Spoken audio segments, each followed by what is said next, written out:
कोटड़ी के शहर में तू असां वरी गॾु थिया।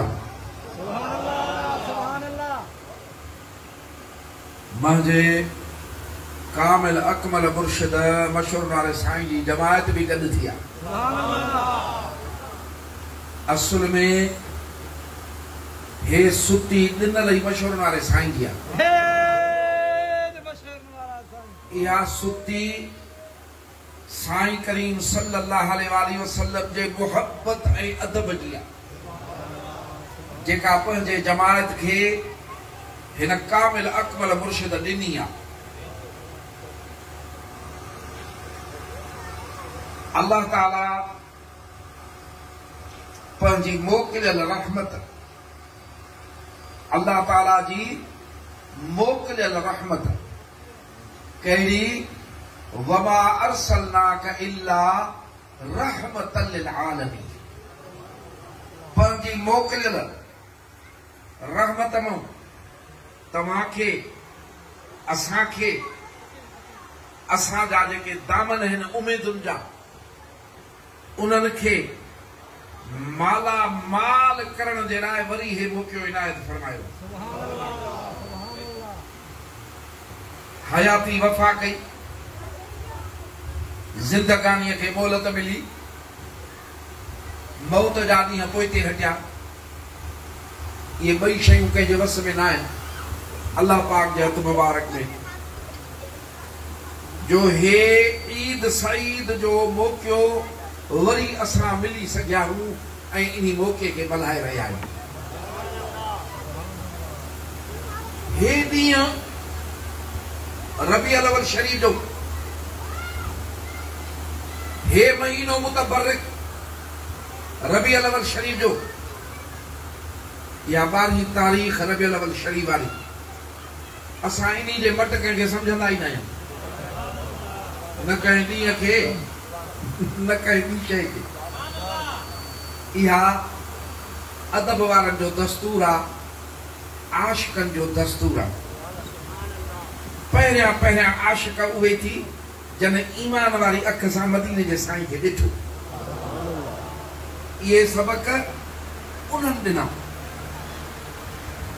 हदीस मुबारक में आ त हिकिड़े भेरे मुंहिंजो आका मदीने शरीफ जे घिटीअ मां उहद जबल ॾे वञी रहिया हुआ।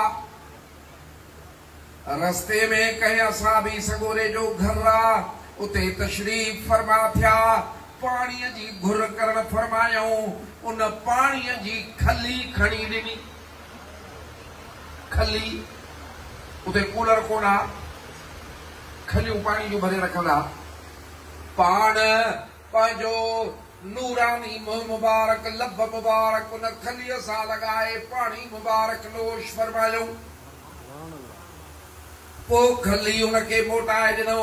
हुन कैंची खणी खलीअ जो उहो हिसो जेको सरकार जे लबनि मुबारकनि खे लॻो कटे चुमी ॾेई रखी छॾियईं। पाण फरमायऊं ईअं छो कई?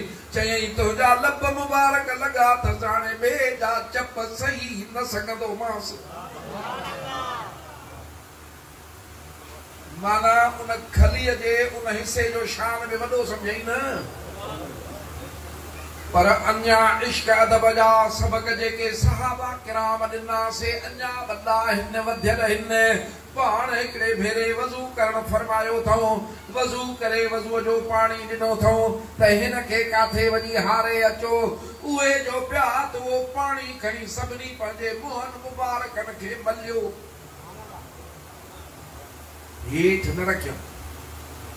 तॾहिं मां ॻाल्हि कई त हे जेके ॾींहं आहिनि, तारीख़ूं आहिनि, इन्हनि जो मट कोई कोन्हे जो सरकार जे तुफ़े ॾे। हक़ीक़त इहा थी त काइनात जो ज़रो ज़रो ईद मल्हाईंदो आहे। ॾींहं ते यानी 12 रबीउल अव्वल शरीफ ते सूमर जे ॾींहं ते अल्लाह पंहिंजूं रहमतूं विधायूं, रब पंहिंजूं नेमतूं मखलूक ते वंडियूं। जे इहा तशरीफ़ फरमाई न थिए हा त हे आसमान, हे जमीन, हे सिज चंड सितारा, हे निज़ारा, कंहिंजो ज़र्रो भी असांखे नज़र न अचे हा, ॾिसण में न अचे हा। छो त अल्लाह ताला फरमायो लौलाक लमा अज़हरतुर रबूबिय्या। सुभान अल्लाह। ए मुंहिंजा हबीब करीम सल्लल्लाहु अलैहि वसल्लम, हे कारखानो मांखे तुंहिंजे सिक रचरायो आ, बणरायो आ। जेकॾहिं तोखे पैदा न कयां हा त मां पंहिंजी रबूबियत ई ज़ाहिर न कयां हा। उन करे हे जेको मीलाद शरीफ जो मौक़ियो आ, रबीउल अव्वल शरीफ जो मौक़ियो आ, जेको आशिक मल्हाईंदा आहिनि, इहो आम मौक़ियो नाहे, इस्लाम जे संगे बुनियाद जो मौक़ियो आहे। इस्लाम जो संगे बुनियाद ओ हिन ॾींहं ते पियो।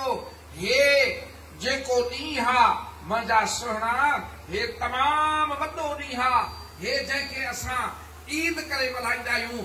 अॼु बि मां हिकिड़े हंधि ॿुधायो त ईद ख़ुशीअ जे मौक़ियो हूंदो आहे। ईद हुजे ख़ुशी न हुजे, माण्हू चवंदा आहिनि मुंहिंजे लाइ कहिड़ी ईद आहे। को बीमार हुजे, खट ते पियो हुजे, चुरण पुरण जहिड़ो न हुजे, ईद ईंदी चवंदो अदा ईद आई आहे। जेके ख़ुशि आहिनि से कनि, मूंखे ख़ुशी कान्हे। पर जे रबीउल अव्वल शरीफ ईंदो, भले इस्पताल जे बेड ते पियो हुजे, ॻाल्हि कंदेसि रबीउल अव्वल आहे, उते बि बीमारी में बि ख़ुशि थींदी, फरहत महसूस कंदी। सची ख़ुशी आहे। मोमिन जी ख़ुशी त महबूब जे अचण सां आहे न। हे ईद सॼी दुनिया में वॾे में वॾो ॾींहुं आहे मुंहिंजा सुहिणा। हक़ीक़त इहा थी त हिन ईद, हिन ॾींहं खे के तंग ज़हन न मल्हाईंदा आहिनि। बाक़ी दुनिया जा वॾियूं वॾियूं हस्तियूं ईद मीलाद जे मौक़े खे न सिर्फ़ मल्हायूं पर जाइज़ करार ॾिनऊं।